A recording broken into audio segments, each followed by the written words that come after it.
This world is all about branding and marketing. The #1 branders in the universe is the United States. They made United States seem like it's the best place in the world to be. It's the land of the free, home of the brave. I go there to find and chase my dreams. We have to be able to tell our own stories. Directors, filmmakers, entertainers, it's going to be clearly, and the press, it's going to be your job to redefine how people think about Africa.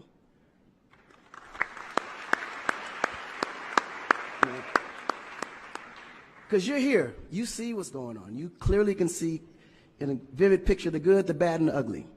What you choose to put out there is what the world is going to get. Because I can tell you right now, in Chicago alone, there's more people dying in Chicago than there was in the war in Iraq. But you would never see that. There's a lot of things that's happening in the U.S. that you would never see because they choose to show you what they want you to see for... Yeah. It's about country integrity. You have a certain reputation you have to keep. No one puts their family business out into the street. One of the problems we have in Africa is that when something happens, the press is quick to put out negative energy and quick to put out a negative story. And then that story goes on to internet, and other broadcasting systems take it and they post it. So when you look at places like Kenya, for instance, that I know of, maybe what, 2 terrorist attacks? But it was everywhere. So now people was afraid to go to Kenya because somebody shot up the mall.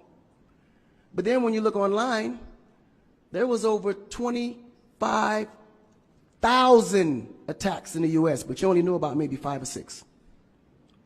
So we have to really rebrand. And then when you look at how the world perceives Africa, they're right. You know, you see zebras, lions, tigers, bears. Oh my. You get to the point where you think Africa's just a big jungle. The images that they're showing of Africa is historical images. This is way before civilization. This is when they were still, you know, battling with spears, like times of Shaka Zulu. No, I'm serious. But then when you look at the US, they're showing Superman, Batman, you know? Where is our Superman? Where is our, like, Shaka Zulu should be a superhero today. Really. So we have to tell our own stories. I mean, even Jesus is white.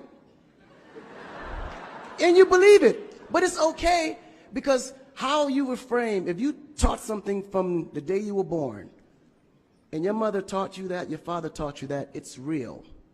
You never look at your mom and your dad as liars. But their mother and father taught them the same thing, because that's the kind of history that's put out for them to believe. Our history books in the U.S. is all white American history, culture that's been borrowed from other nations. But Africa have to teach the same history of our ancestors, the great things that they have accomplished. You know? And it's going to be the jobs of directors like yourself, filmmakers like yourself, to narrate that story. How do we want to be perceived? How do we want that story to be narrated to the rest of the world? This younger generation, we kind of figured it out.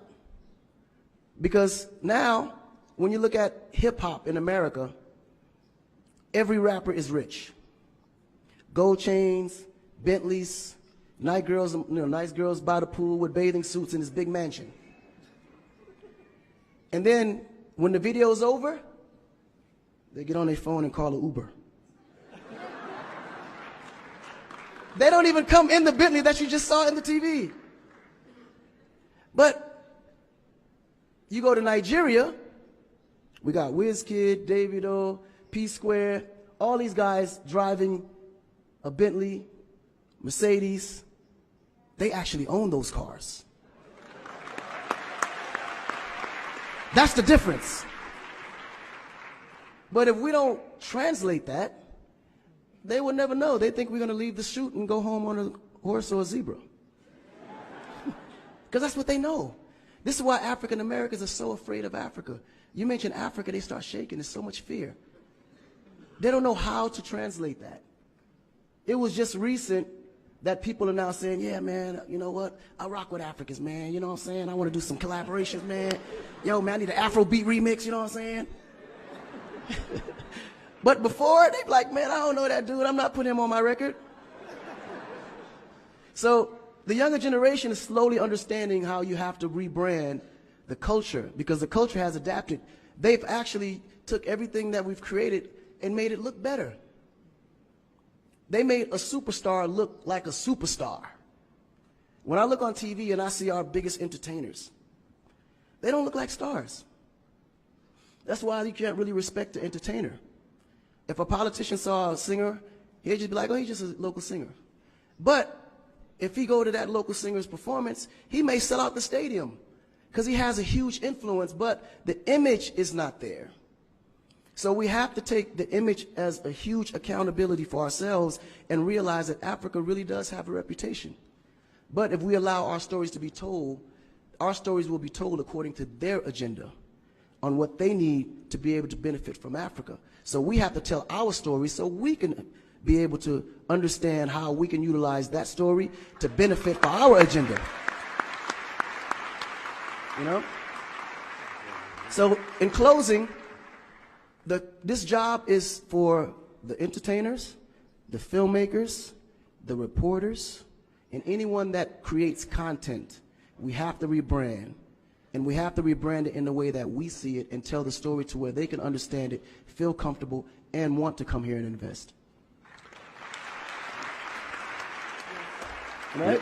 To add to what Akon